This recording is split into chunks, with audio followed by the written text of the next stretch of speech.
With the recent release of the Fallout 76 Wastelanders update, I decided to hop back in and see how much had changed, since I already owned the game. Now, the last time I played Fallout 76 was about 3 months after the release of the original game, and there's good reason for that. At the point of me playing the game, it was pretty much empty and very dead. All you really had was Scorched and a couple robots wandering about, maybe the odd super mutant. Apart from that, there wasn't really much to do in the game. All the quests just felt empty and dead because they were just coming from notes or terminals or an audio log. Thankfully, Wastelanders changed all of that. Upon launching the game for the 4th time, after finally being able to put my camp into the game, I was given a waypoint to a local bar just down the road from my camp, thankfully. It was filled with NPCs who were willing to have a conversation, some not so friendly. From the get-go, you're given a new conversation scheme, and it seems so much better.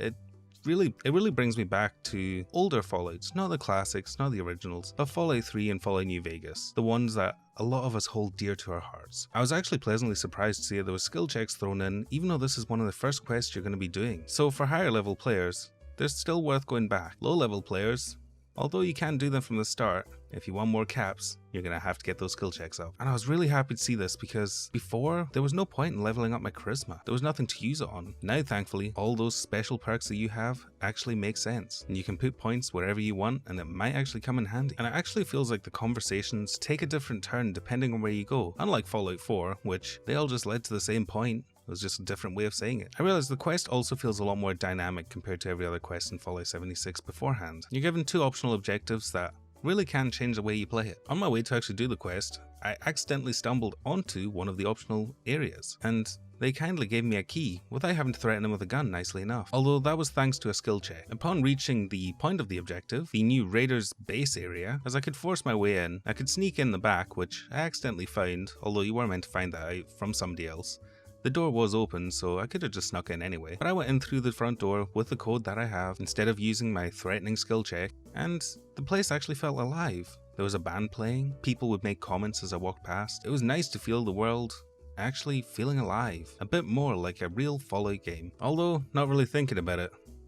At the time of meeting the boss, I just decided to blow his brains out rather than actually talk to him. I kinda missed out on part of the game, and as much as I thank Bethesda for adding the skill checks and the new speech system, I still like to just mercilessly kill people for no reason whatsoever. It doesn't mean I don't like the additions, it just means I'm an asshole. After leaving the area, I realized there seems to be a lot more to the world now than there was before, so I decided to explore a part of the map that I never had, and honestly I was pleasantly surprised to be running into NPCs a surprising amount. It genuinely felt as if the world was lived in and there was a lot more reason to explore, never knowing what you might find, or who you might find. I found some struggling survivors and gave them a little helping hand. I might go back and see them later and see if things have changed, or if they're dead. I was climbing a mountain and seen a woman standing at the edge. I went to go see what was up, and she gave me a nice location of an area. We said our pleasant goodbyes, and I carried on down the hill. There I ran into some cultists, which I'd never seen before.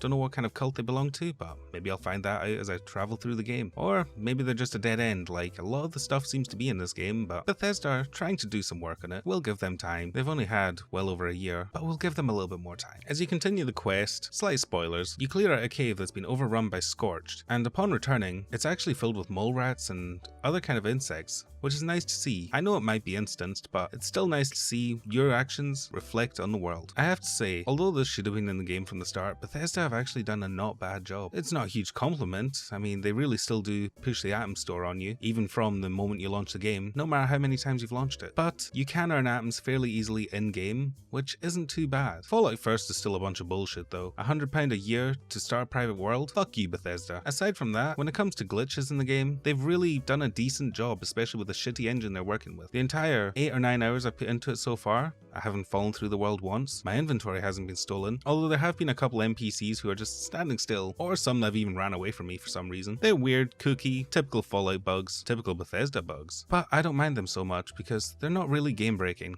They're just weird and immersion breaking, which we've came to expect from Bethesda games. When it comes to hackers, at the moment I've only ran into one. He tried to shoot me, but thankfully Bethesda have had an option within the settings that makes sure they can't do that and one-tap you. Although it does seem that a lot of people fell victim to him. All in all, should you run out and buy Fallout 76 purely for this update? No, you really shouldn't. If you find it nice and cheap and you really enjoy Fallout and you're sick of playing complete mod overhauls for Fallout New Vegas, then maybe give this one a try. If you really didn't like Fallout 76, but you already own it, fuck it, give it a try. You own the game already, Bethesda have your money, you might as well try it. If you find it nice and cheap, maybe under £10. Give it a go. Just please, for the love of God, don't buy it off Bethesda.net and don't buy it off Steam. Don't give Bethesda your money. They're just going to try and get more out of you later on anyway. Personally, I don't think Bethesda have been able to pull off a No Man's Sky, but they're definitely coming along with it. I think as long as people keep playing, Bethesda are going to continue to update the game, at least until the next Fallout game comes out, or the next money-making scheme comes out. It's no Man's Sky, but at least it's something for the people who really enjoy Fallout. That's all we can ask for. If there's one thing I can give Fallout 76, it's that the world is absolutely stunning. It genuinely looks like they spent more time in the world and all the weather effects than they did anything else, but at least we can all enjoy it. Look how gorgeous this world is. If you enjoyed this video and you'd like more, make sure to click that like button, hit subscribe with that bell notification turned on, because everybody says that, and I don't know when I'll next be uploading. Also, you can check me out over at twitch.tv/STUBZ for more live bitching and complaining, because it's what I do best.